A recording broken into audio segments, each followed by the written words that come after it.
तुला स्वतःला काय आवडतं जास्त, अभिनय की लेखन? मला नाटकात काम करायला खूप आवडतं, कारण नाटकाच्या 2-2.5 तासानंतर जे समाधान मिळतं ते वेगळं असतं. पण लेखनामुळे मला शांत वाटतं, कारण ते दिवसभर एक लेखन केल्यानंतर जो एक निचरा झालेला असतो आपल्या सगळ्या भावनांचा, तो फार छान असतो.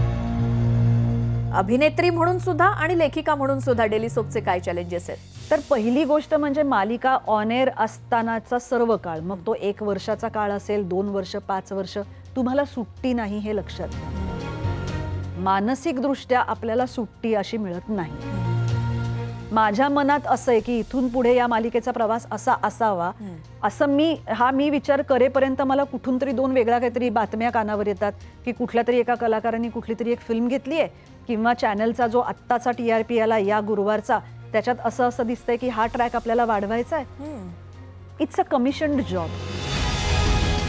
खरंच मल्टीटास्किंग म्हणजे काय आणि त्याची कशी मॅनेजमेंट करायची? आपल्याला ना एक स्विच ऑन स्विच ऑफ मेंदूला त्याचं एक प्रकारचं ट्रेनिंगच द्यावं लागतं की आज आत्ता इथे मी आहे तर हे काम महत्त्वाचं, इथून मी बाहेर पडले की हे काम मागे पडलं, दुसरं जे माझ्या हातात त्यावेळेला असेल ते करायचं. माझ्या घरात असे लोकांना गंमत वाटते, पण छोट्या छोट्या चिठ्ठ्या लावून ठेवलेल्या असतात, त्याच्यामध्ये कामांचा सिक्वेन्स लावलेला असतो की उद्या सकाळी मी काय काम करणार आहे, त्याच्यानंतर मी दुपारी काय काम करणार आहे, असं ते फ्रीजवर लावून ठेवलेलं असतं.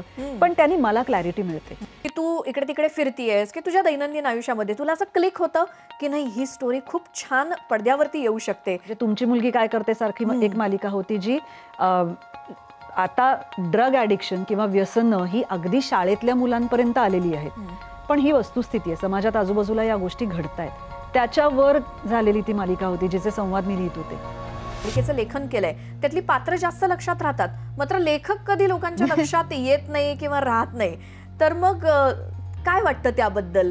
अभिनेत्रींचं आयुष्य हे खूप जास्त अवघड असतं. त्या रोज सकाळी 7:30-8 वाजता घराबाहेर पडतात, 12-12, 13-13 तास शूट करून घरी येतात, परत दुसऱ्या दिवशी सकाळी इतकं करून आपला चेहरा सुंदर दाखवणं ही त्यांच्यावर जबाबदारी असते. मला तुलनेने तशी काही माझ्यावर जबाबदारी नसते. त्यामुळे मला असं वाटतं की त्यातले काही जसे पॉझिटिव्ह मुद्दे आहेत तसे काही नेगेटिव्ह सुद्धा आहेत. माझा चेहरा रोज उठून लोक बघत नाहीत ही गोष्ट खरी आहे, पण माझ्या कामाला जास्त सातत्य आहे.